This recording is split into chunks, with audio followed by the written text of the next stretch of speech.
I'm Dan Cohen, Captain with Williamson County EMS, here on Rescue You to talk with Dr. Glenn about some things that really don't fit into any of the other categories that we've talked about thus far. So let's jump right into that. And Dr. Glenn, I'll ask you, how should people cope with the feeling that their employer doesn't care about them? That is a loaded question, and it's a really complicated one. But if you could think about that and think about addressing it from a mental health perspective. I think the biggest thing to understand and to realize when you feel like your employer doesn't care about you is that, everything sort of goes in waves. You may have a department with really high morale and good sort of esprit de corps and camaraderie, and then it shifts and changes. And what I've noticed is that when there's a shift or when one or two or five people are unhappy, it tends to sort of become this really pervasive theme throughout.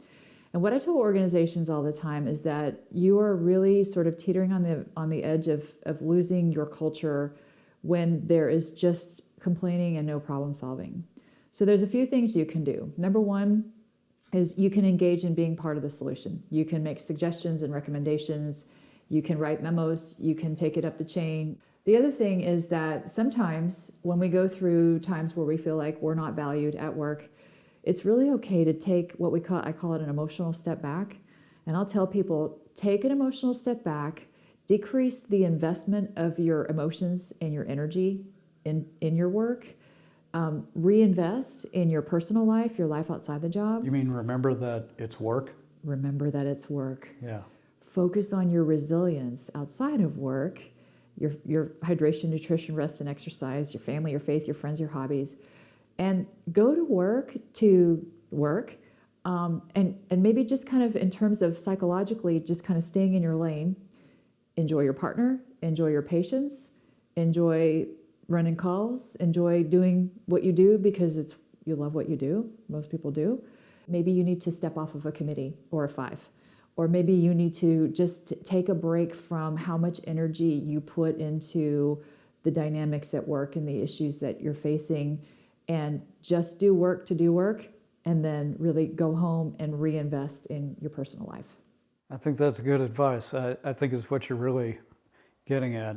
Think about work where it belongs and how important it is when you compare it to other things in your life. Absolutely. So obviously it's important to work and have a job, but the other things, your family should always take precedent to work whenever possible. Absolutely. Yeah.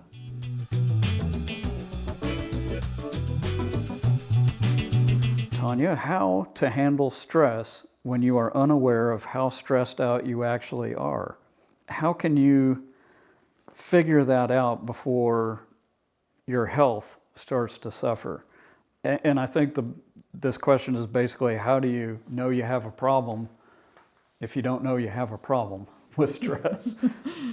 So I think the biggest thing to understand is that if you feel like you're physically changing and you feel different, like maybe it's that your stomach is upset a lot, you're using a lot of antacids, or you have more frequent than ever headaches, or you've got knots in your back, or you are sleeping poorly, you notice that you want to gravitate towards the comfort foods and things like ice cream and hamburgers and stuff like that.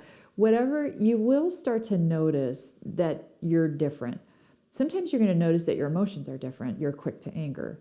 You are really frustrated on certain types of calls or with the public, whereas before that wasn't an issue. So any sort of changes in you, what you do is you put your fingers on the pulse of what's going on and see how you can modify it and gravitate towards healthy again. And if you can't figure it out, then come on in. Let's sit down and let's kind of hash this out. Let's look at your life and see what's going on, and see if we need to if it's a quick fix or if it's a multi-layered approach to all the issues going on. But the bottom line is, when you start to think, feel, behave differently, put your fingers on the pulse so we can tap into that. And I'd say there's a good chance that since most of us are type A personalities and we're going to pop off and tell other people just exactly what we think, there's a good chance that the people around us are going to have something to say about it too. If you're acting in a disrespectful manner towards them, or your patients or folks in the public that ordinarily you would treat nicely. Right, absolutely. Your spouse, significant other, and your partner, they're the first ones to notice it, right? And if they call you out on it, then listen to that. Yeah, so don't just act like it's not there. Right. Okay, all right, very good. One last question that we have today. Are there support groups for first responders that you're aware of?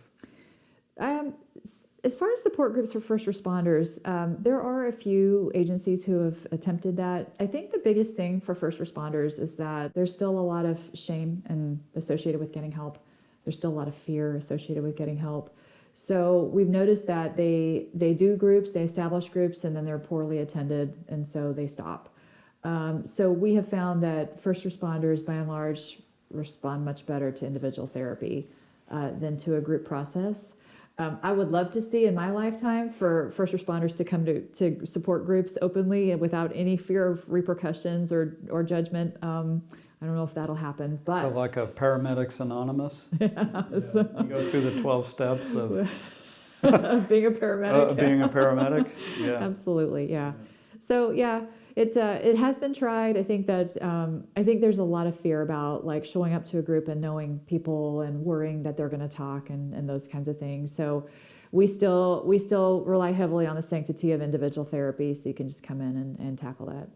Well, it's good to know that that's here. Yeah, that does seem a little bit surprising that a group of people who are really very good at maintaining the privacy of others, like their patients, aren't so comfortable with the idea of that maybe their own privacy would be maintained by their peers.